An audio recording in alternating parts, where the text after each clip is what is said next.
Good morning, and thank you for the kind introduction. I'm going to talk a little bit about digital transformation, both in the games industry and at EA. And at EA, we've seen significant changes from digital transformation across the company. So I could really speak for 2 days just on this topic, but I'm lucky that Softtek gave me 5 hours today to talk about this. So if you bring in the tequila, lock the doors, please, and we'll start. Now, everybody's maybe a little bit sleepy still, so just to get the blood moving in your arms, by show of hands, how many people are familiar with the games industry? Okay, quite a few. And how many people are familiar with Electronic Arts? And how many of you voted for EA to be the worst company in America 2 years in a row? You? I'm watching you, both of you. So I'm going to talk a little bit more about that later and how we've transformed things. But to start off with, for those of you that aren't so familiar with Electronic Arts, I'm going to show you the trailer for our latest game release.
If you strike me down, I shall become more powerful than you can possibly imagine.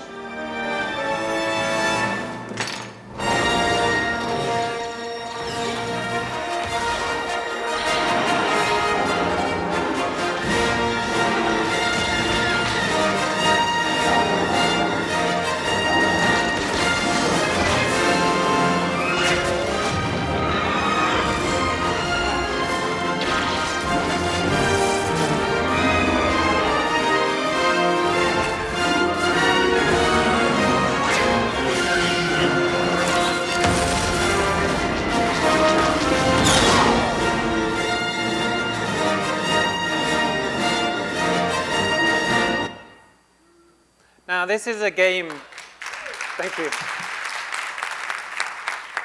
Now, this is a game that in development and release is very different because of the digital transformation across EA. And I'll reference it a few times during this presentation. Now, as Aaron mentioned in the keynote on Friday, people's expectations are very different. And this is today, and this is very much true of the games industry, where their expectations are continually changing for cross-platform experiences and higher quality graphics and overall higher quality experiences.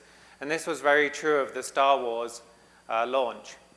Now, I'm going to talk a little bit first about the games industry so you can understand some of the drivers for digital transformation, and then I'll talk a little bit about Electronic Arts and some of the transformation that we've undergone. So to start off with, the games industry is a $91.5 billion industry in 2015. And as a comparison point, this is more than the music industry and box office combined. And it's really transformed as both an interactive form of entertainment and a passive form of entertainment. So as an example, Avatar was the largest grossing film in history, grossing $2.7 billion. In a comparison, Clash of Clans, which is the #1 game on mobile, has grossed $4.3 billion in its history, and this is just from in-app purchases. On a passive form of entertainment, many of you are probably familiar with Netflix and Hulu, which have about 84 million subscribers worldwide, but you may not be so familiar with Twitch. Anybody familiar with Twitch? So Twitch has 100 million users watching every month. And it's basically just, it's very much like YouTube, but people play games, they stream their gameplay, and others just tune in to watch others playing games, which is amazing that 100 million people are signing in every month just to watch others playing games. And many of you have probably heard about competitive gaming, and especially League of Legends, that had 36 million people watching the finals. They filled stadiums such as Wembley with people paying just to watch others compete against each other. Now I'm going to talk a little bit about the growths that are driving the digital transformation in the games industry. And at a high level, these are geographic expansion, more ways to play, and greater accessibility and diversity. And I'm going to go into each one of these in a little bit more detail. So in terms of global expansion, there's been a huge growth in some of the emerging markets, as you can see. In 2015, the final numbers aren't out yet, but China is expected to now be a larger market for games than the US. And there's huge growth. You can see a 23% growth rate in China and 40% growth rates in countries like Indonesia and Thailand. And when you look at the internet penetration rates that are placed underneath, 16% in the Middle East, 28% in Asia Pacific. So as internet penetration increases in these regions, we can really expect a lot more growth. Now, previously, if you wanted to play games a few years ago, you needed to go to a shop, you needed to purchase a console, and then you needed access to purchase the cartridges or the discs, or when I was a kid, and maybe many of you remember, the tapes to put in the Commodore or the Spectrum. But now you can play games anywhere. And I remember when I joined EA, you don't need a smartphone device. We were developing text-based games for people who had J2ME devices. So our Need for Speed racing game, we were trying to work out how to create a text-based racing game for some of these emerging markets for everybody to be able to play. And as you can see, the huge growth area is digital revenue, which now represents 78% of the overall revenue in the industry. So huge. There's also more ways to play than ever before. A few years ago, you only really had PC and console. Then there was the proliferation of smart devices, phones, handheld devices, and television. And coming soon, you're going to have lots of exciting new ways to play with online streaming, augmented reality, and virtual reality. So this is really fueling the digital transformation within the industry. Now, by show of hands, how many people would say they're a gamer in this room? 3, 4, about 10 people. How many people have at least one game on their mobile phone? Pretty much everybody. And this is the change that we're seeing in the industry. Before, Electronic Arts was only focused on what we call the core gamer. So those people that were going to the shops, they were purchasing the discs and playing the games. Now, we've got the general audience, everybody playing through the mobile devices. And these are really converging together, as a lot of the mobile gamers are becoming really the core gamers. The core gamers are expecting experiences that not only are on the consoles, but also transcend all of the different platforms, from the smartphones and all of the others that I mentioned earlier. And the business models are changing very quickly within the games industry. Before, you went to a shop and you had to buy the box product, take it home to play the game. Now people are expecting digital services that they can wake up in the morning, the game's already on their device, and they can play straight away as soon as it's released. Before, you paid up front. You went to the shop, you paid your $50, $60, and you walked out with the game. Now they're expecting to receive a lot of these games for free and pay over time. Channel distribution is changing rapidly. Before, we relied on companies like Best Buy and GameStop to sell our games. Now a lot of companies are moving to direct distribution. And lastly, before, people wanted to play alone, but now they're becoming more social. They want to play against friends. They want to play with friends. So these are really transforming the industry and the digital transformation within the industry. So where does EA fit into all of this? For those that aren't too familiar with all of our brands, we have our sports side of EA, FIFA, the most successful game that we have, and a number of other sports franchises. The core side with games like Mass Effect and Dragon Age and the Battlefront game. And then a range of experiences on the casual side, from Plants vs. Zombies to the Minions game to Simpsons Tapped Out to Star Wars and racing games. And then we've just launched our newest area of the company, and I'll show a little video. Hearing the cheers of 40,000 people echo throughout a World Cup stadium made it clear that gaming was finally getting its Woodstock moment. I think there was about 18,000 people in the stadium live, and then 32 million watched the final. Wow. This is what kids are doing. This is what people want to see. Esports is kind of taken over. It's become a sporting event. Yeah. All I do is win, win, win, no matter what. Got money on my mind, I can never get enough. And every time I step up in the building, everybody hands go up. And they stay there, and they say yeah, and they stay there. Cause all I do is win, win, win. And if you going in, put your hands in the air, make them stay there. Ludacris going in on the verse, cause I never been defeated and I won't stop now. Keep your hands up, get them in the sky for the homies that ain't making it, my folks locked down. I never went nowhere, what they saying Luda's back. Blame it on that contour, the hood call it Luda-yak. And I'm on this foolish track, so I spit my foolish flow. Cause all I do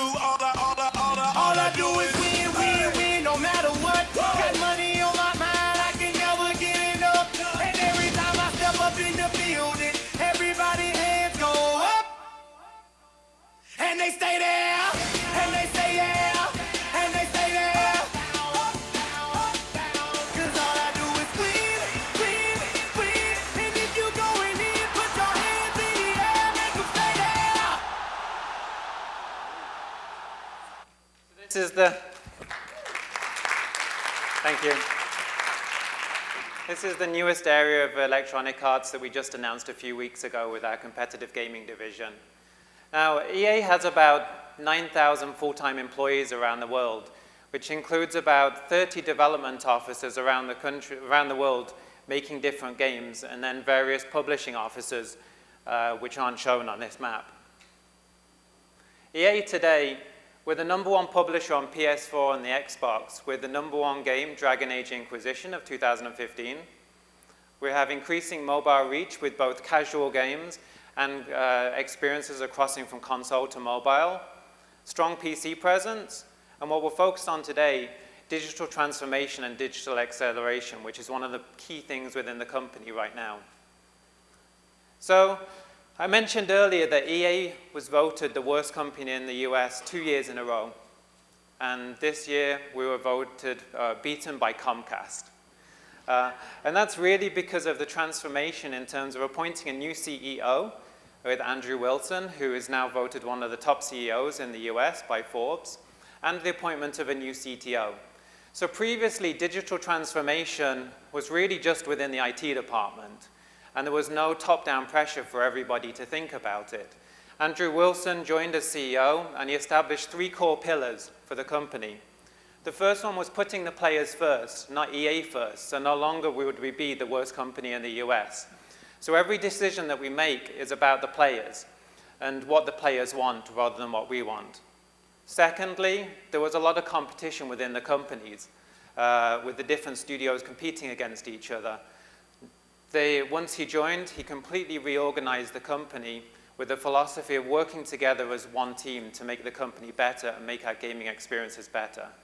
And really core was adding digital transformation as one of the core pillars.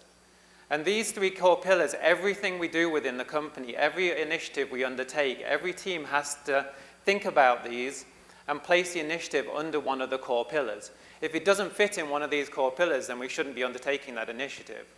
And that flows through to our performance as well. So when we're creating our career goals, they have to fit into one of these 3 areas.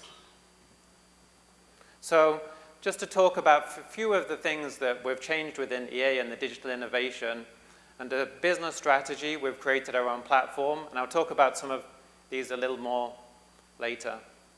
We created a subscription-based service. On the technology side, we created a brand new engine to power all of our games. We created a cloud-based system for transferring assets around the world to our QA departments and to other studios so they could collaborate together. We created the Capture Lab, which is absolutely incredible. I wish I had time to show you a video of this, but it's a huge facility where we can fit a 747 in, with 300-400 different cameras, so we can create an NBA pitch in between, a football pitch, and a hockey rink. We can create an environment for the military to come in and go through different maneuvers, and we can capture their movement to make the games more realistic, because, for example, Messi, it's impossible to animate all of his skill, but if we bring him into the studio, we can capture all of his skill and make sure it's very realistic in the games. In terms of central services in the company, we completely transformed QA with a lot of automated testing. With localization, we created a translation memory system, and the list goes on, and the changes we made. We created a research lab within the company to investigate new ways we can transform digitally and improve our products. We created new experiences to satisfy the players, and even the ability to create player-generated content. So with our NBA app, you can scan your face and create yourself as an NBA character. And I used this a few days ago to determine which hairstyle I was going to show for the Softtek conference. I chose this one in the end. The mohawk, it was tempting, but... So in terms of digital transformation, as I said, this really started with our IT department. And I think to give you a break from my voice, I'm going to show you a 1-minute video which describes how they developed the digital platform. EA Digital Platform, or EADP, is a set of common capabilities that game teams integrate to give our players great gaming experiences. EADP powers console, PC, and mobile games with capabilities enabling our players to easily log in to the online connected game experiences our players have come to expect, purchase and exchange additional in-game content and unique experiences, take their game experiences across multiple platforms and devices, pick back up where they left off, find, interact with, and send messages to friends, and even unlock achievements to track their progress and skill. Since game teams use EADP to handle all of these common tasks, they can focus on what they love the most, making incredible games and putting players first. With a technology platform that lets us better engage with players across devices and across games, EADP is at the heart of powering EA's digital transformation. So I don't have time to go through all of the components individually, but I'm happy to answer questions afterwards. But in summary, the EA Digital Platform covers gameplay services, commerce, identity, data, social, and we're starting to look into the cloud platform at the moment a little bit further. Secondly, as I mentioned, we created our own storefront to deliver our products directly to our players. And this storefront allows for players to download content early, get content updates. If a game's coming out, then they can buy that game a few days before. When they wake up in the morning, it's already loaded on their PC. It allows them to compete against each other, stream their gameplay on Twitch, and then socialize with each other and discuss the games versus on blogs. We also created a subscription-based service, EA Access and Origin Access. So this has been really pivotal for us. The Battlefront that you saw, we were able to deliver that about 5 months before a beta version of the game to the players for them to test and provide feedback to us. And then we could take that feedback and make big changes to the game.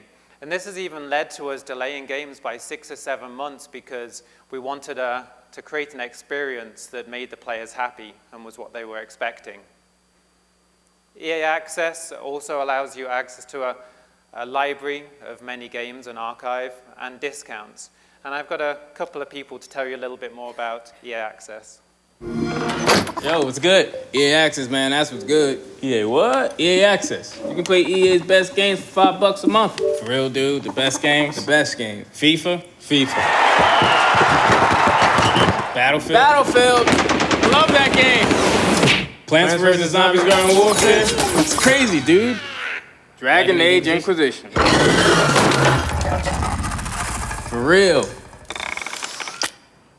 EA Access. Play the best of EA for just $5 a month. Come on, man. What are you talking about? That's cheating, dude. I didn't do anything. EA Access. It's the real deal.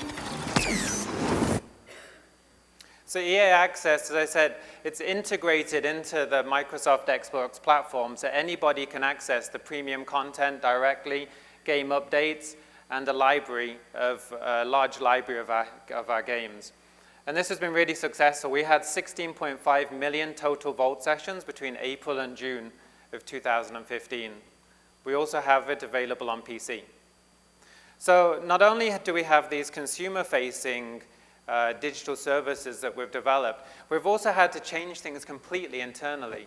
Previously, we developed a game, we released it, we went and we prayed and hoped for the best. But really now, the most important part is the live services. So once we release a game, that's when the hard work begins.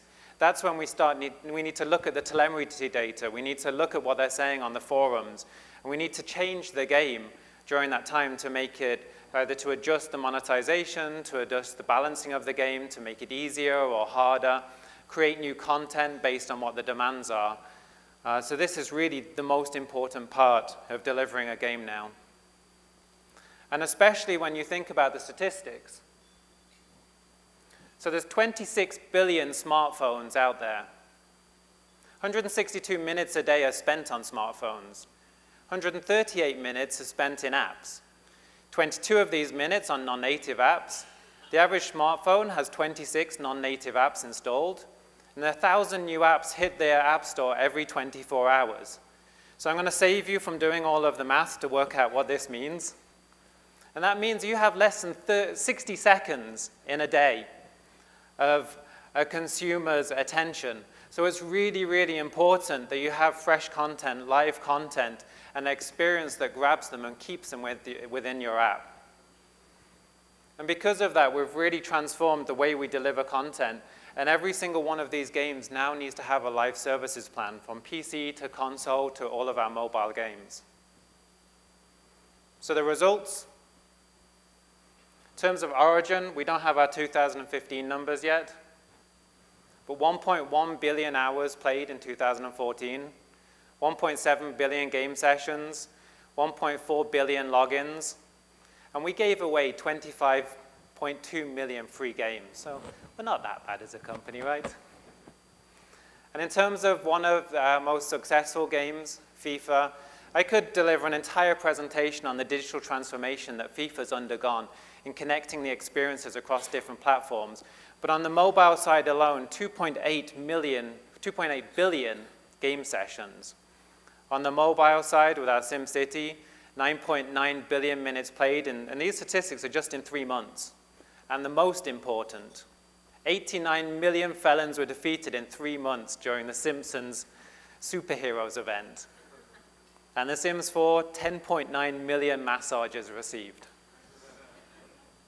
So in terms of the financial results, for the next financial year, our financial year ends at the end of March, we're expecting 55% of our revenue now to come from digital. And as I talked about earlier, the live content that we deliver after the game is released, you can see from this how important it is. The green bar represents that extra content that we're delivering and accounts for the majority of the digital revenue. But we're not alone in the industry in developing this digital transformation. As you can see here, these are all of our competitors, and all of them are on a digital transformation journey. Activision Blizzard, 34% of their revenue is now digital. Ubisoft, 36% is now digital. And not only our competitors, but also others in the games industry. PlayStation has released a subscription model, and Valve with Steam has, as you know, has released a digital storefront. And Activision, with their latest game, now has a 10-year product life cycle. So after they release the game, that's all of the live content that they're going to release digitally to keep the players happy and engaged. So in conclusion, for EA, we can continue to change, and we continue on the digital transformation journey. We've made significant progress, but there's still a long way to go. But we're focused on delivering games that players like and focused on digital. Takeaways for others: digital transformation needs to be a cross-company effort. Jay did a quick hand poll during his presentation, and only 4 or 5 people put their hands up to say that their CEOs or senior executives were bought in and pushing digital transformation. We really saw it at EA. Without the support of the CEO and it being made a core pillar, we really weren't transforming and working together and seeing the results that we wanted. Digital also means that you're widening your audience. And this is really important, and I've seen many companies fail because of this. You need to culturalize your experiences no matter who you're dealing with, whether it's internal customers, external customers, but you need to think about the differences in different markets. For us on the game side, for example, our Plants vs. Zombies game looks very different in China, and it's actually different for Mexico as well to what it looks like for the rest of the world, because we had to culturalize it to make sure we didn't offend anyone and that it was a fit with what they were expecting and wanted. You need to be realistic about your capabilities and what your strengths are, and really engage with different partners. For example, our FIFA game, the digital transformation that underwent wouldn't have been as successful if we didn't work with multiple partners who were stronger in certain areas. So previously, we were the company that said, we can do it all. We can do it all ourselves. We have the experts internally. Now we're starting to see, no, sometimes we need to engage with other companies who are stronger in certain areas to really show the success. When you're thinking digital, and this is something that Juan Carlos mentioned in the presentation yesterday, you need to think about emerging platforms. Where is your audience going to be? What are they going to be using? Don't be left behind by just discounting them. You always need to be looking at them and understanding what they're going to be using in the future and what could disrupt your business. And lastly, business models are changing all of the time. I gave the example earlier of the change from buy once to the free-to-play model in the games industry. That's really moved beyond the games industry, and you see that in a lot of other places with buying books or access to a lot of things where you're seeing a lot of microtransactions now. So you should be aware of all of these changes in other industries and what may hit yours. And that leaves 6 seconds for questions. 5, 4, 3, 2, 1. Oh, yes, I have one.